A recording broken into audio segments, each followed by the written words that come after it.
Nós vamos falar sobre fé e frutificação. Gostaria de deixar essa palavra com você. Então, gostaria de falar resumidamente sobre a famosa parábola do semeador, que nos é contada nos 3 primeiros evangelhos, Mateus, Marcos e Lucas. Vamos trabalhar apenas com um detalhe dessa parábola, ou seja, aquela semente que caiu em boa terra. Em cada evangelho, nós temos um enfoque diferente sobre essa semente que caiu em boa terra.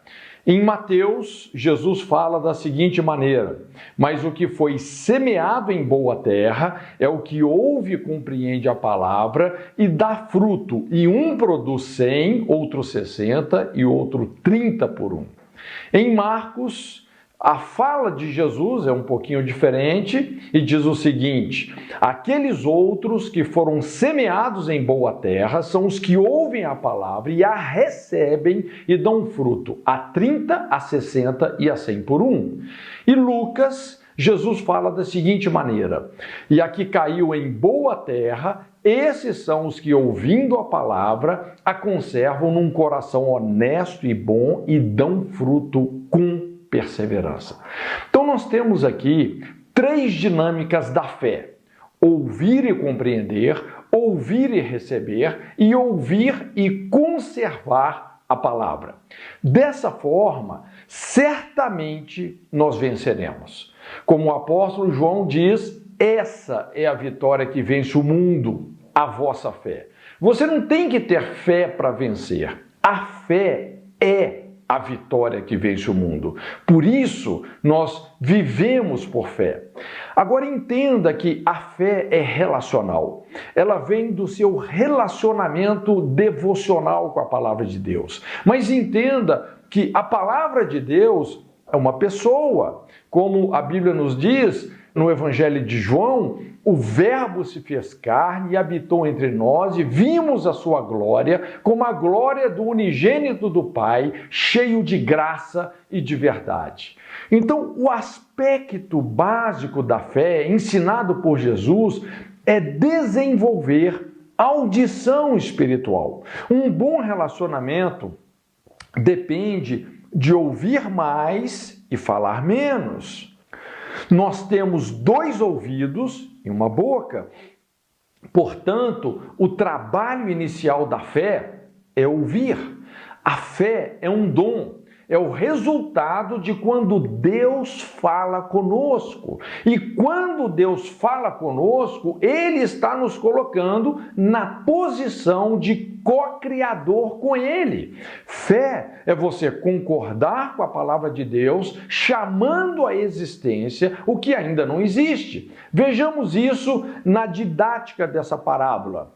Primeiro ponto é esse: ouvir e compreender. Mas o que foi semeado em boa terra é o que ouve e compreende a palavra e dá fruto, e um produz 100, outro 60 e outro 30 por 1. A compreensão específica e pessoal da vontade de Deus é a base para uma vida bem-sucedida. Paulo, em Efésios 5,17, ele diz o seguinte: por isso, não sejais insensatos, mas entendei qual seja a vontade do Senhor. Então, ouvir e compreender a orientação de Deus precisa de ser o ponto de partida para qualquer empreendimento. Nós precisamos investir em decisões que nós temos a plena convicção de terem nascido no coração de Deus. O que é nascido no espírito é espírito, o que é nascido na carne é carne, nunca vai virar espírito. Mas também é importante entendermos essa equação de equivalência. Revelação é igual a entrega. 100% de entrega, 100% de revelação e entendimento. Nenhuma entrega, nenhuma revelação. O maior segredo para desenvolver audição espiritual é pelo quebrantamento, pela nossa entrega, sendo um sacrifício vivo. Tudo começa com relacionamento, com ouvir. Ouvir só não é suficiente, mas precisamos compreender. A compreensão nos liberta, transforma. Somos transformados pela renovação da nossa mente. Por exemplo, nós precisamos de uma compreensão específica da nossa identidade ministerial. Não é o que você vai fazer ministerialmente, mas quem você é ministerialmente, qual é o seu chamado. Precisamos de uma compreensão da brecha da geração, daquela necessidade específica que nós temos que suprir a nossa geração. Precisamos compreender também o momento profético que nós estamos vivendo e também o modo, a postura, a estratégia. Como a Bíblia fala em Eclesiastes, o coração do sábio vai discernir o tempo e o modo. Veja bem que o tempo vem antes do modo, ou seja, o modo vem após o tempo. A estratégia vem depois de você discernir o momento que você está vivendo. São compreensões fundamentais. Então aqui nós entendemos por que tantos esforços e investimentos simplesmente dão em nada. Praticamos a insensatez de não compreender a vontade de Deus. Sem esse alicerce, nós edificamos uma casa sobre a areia. Então nós precisamos de lançar as redes sob a palavra do Senhor. Assim nós teremos uma pesca maravilhosa. Entenda o segredo do ministério do profeta Daniel. Olha só o que a Bíblia fala lá em Daniel 9, versos 2 e 3. No ano primeiro do seu reinado, eu, Daniel, e ele fala assim, entendi pelos livros que o número de anos de que falara o Senhor ao profeta Jeremias, que haviam de durar as desolações de Jerusalém, era de 70 anos. Aí fala assim, eu, pois, dirigi o meu rosto ao Senhor para o buscar, com oração e súplicas, com jejum, saco e cinza. No capítulo seguinte, já vem a resposta de Deus. Então me disse, não temas, Daniel. Olha o que o anjo está falando com ele. E o anjo diz assim, porque desde o primeiro dia em que aplicaste o teu coração a compreender e a humilhar-te perante o teu Deus, são ouvidas as tuas palavras. E por causa das tuas palavras eu vim. Veja bem, Daniel simplesmente mudou o rumo da história humana quando ele entendeu pelos livros que já era tempo de acabar o cativeiro, as assolações de Jerusalém. O segundo ponto, a segunda dinâmica é ouvir e receber. Em Marcos 4:20, a Bíblia fala assim, aqueles outros que foram semeados em boa terra, são os que ouvem a palavra e a recebem e dão fruto a 30, 60 e a 100 por um. Fé é você concordar com a palavra de Deus, discordando das mentiras do diabo. Essa é uma definição de fé simples, porém importante. Fé é você agir à altura do que Deus falou especificamente com você.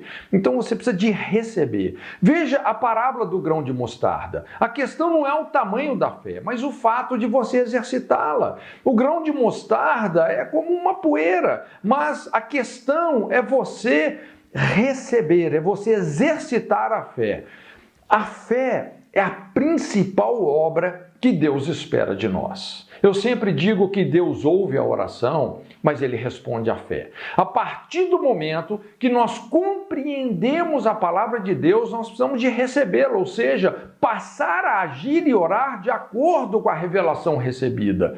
Veja só o exemplo de Abraão, quando a Bíblia fala que o qual, em esperança, ele creu contra a esperança para que se tornasse pai de muitas nações.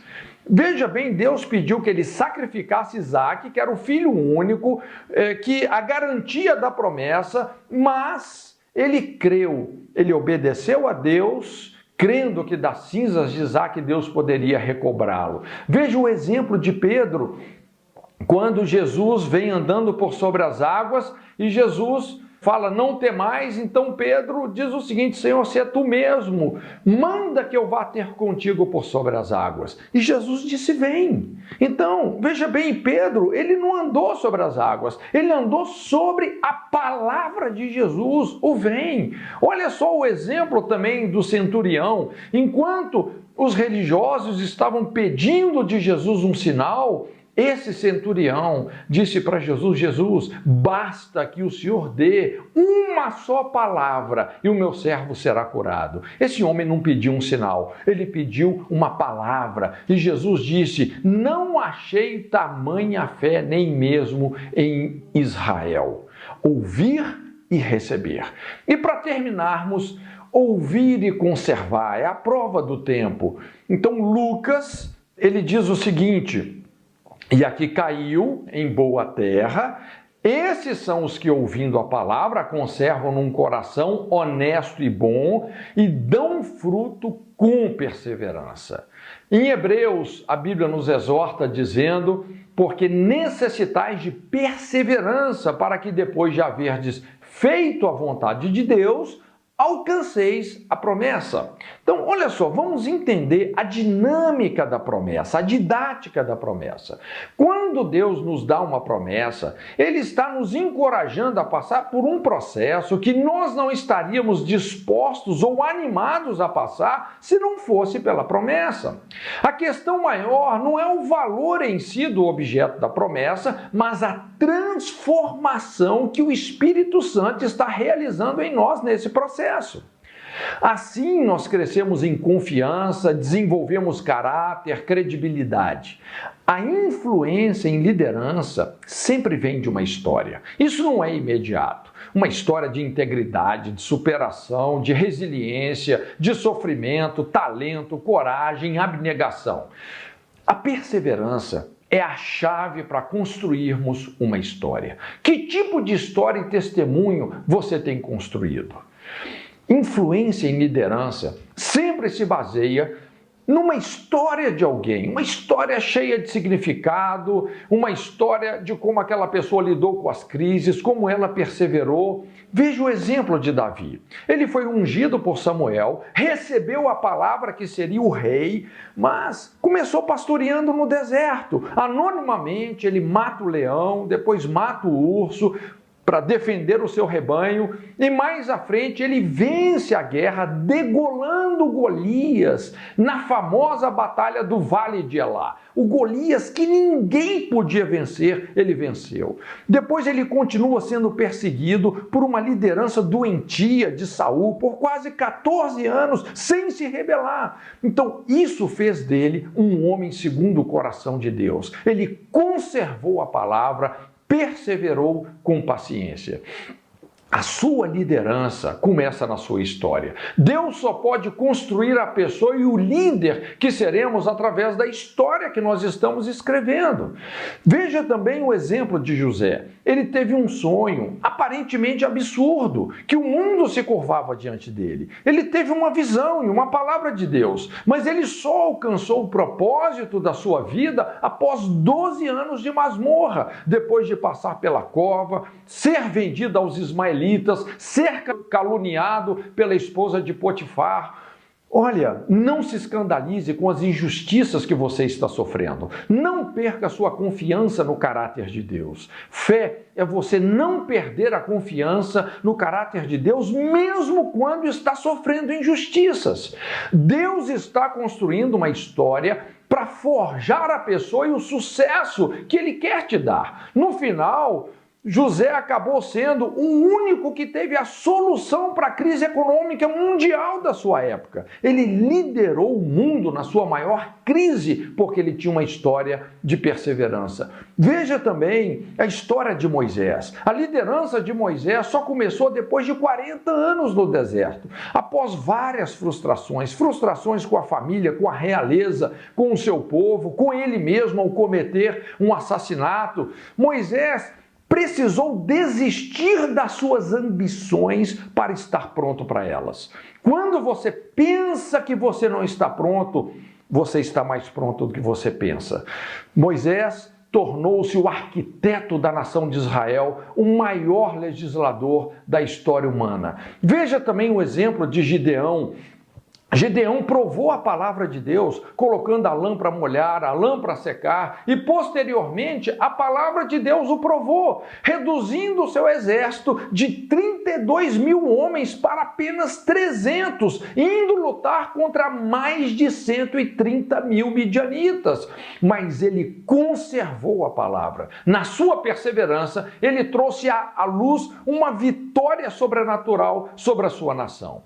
Nós precisamos basicamente de duas atitudes para alcançarmos as promessas de Deus: fé e perseverança. Quando falamos de perseverança, estamos nos referindo ao fato de que seremos fortemente provados e transformados pelas palavras que ouvimos e recebemos. O grande fator da prova aqui é o tempo. O imediatismo é um dos maiores inimigos das promessas de Deus. A perseverança exige um coração honesto e bom. E quanto mais nós perseveramos, mais o nosso coração se torna assim. Falta de perseverança acusa um coração fraco e desonesto. Perseverança gera caráter e caráter gera perseverança. Essa é a dinâmica que nunca falha em alcançar as promessas de Deus. A frutificação se torna multiplicativa e contínua. É isso que Jesus estava dizendo. Se você persevera na palavra, você vai dar fruto com perseverança. Então, terminando, quando nós ouvimos e compreendemos a palavra, nós produzimos a 100, 60 e 30 por 1. É o que Mateus fala. Isso mostra uma regressão na produtividade. Quer dizer que apenas ouvir e compreender não é suficiente para uma produtividade crescente e contínua. Ou seja, não podemos parar nesse primeiro passo. Ao ouvir e receber a palavra, que é o que Marcos fala, nós produzimos a 30, 60 e 100 por 1, o que fala de uma produtividade progressiva. É importante ressaltar uma matemática simples aqui, nos ensina que 30 por 1 representa exatamente 3.000%, 60 por 1, 6.000%, 100 por 1, 10.000%, ou seja, Deus é um Deus de abundância, o seu reino é um reino de favor. Porém, quando nós ouvimos e conservamos a palavra, que é o que Lucas fala, nós produzimos de acordo com uma matemática espiritual infinita, ou seja, com perseverança. É o que Lucas fala. Não há limites para o que a palavra de Deus pode fazer em nós e através de nós quando nós a conservamos, deixando que ela nos prove e transforma. Definitivamente, o reino de Deus é um reino de abundância. Deus é um Deus de graça e favor. E a palavra de Deus é uma palavra fértil e viva. Deus te abençoe.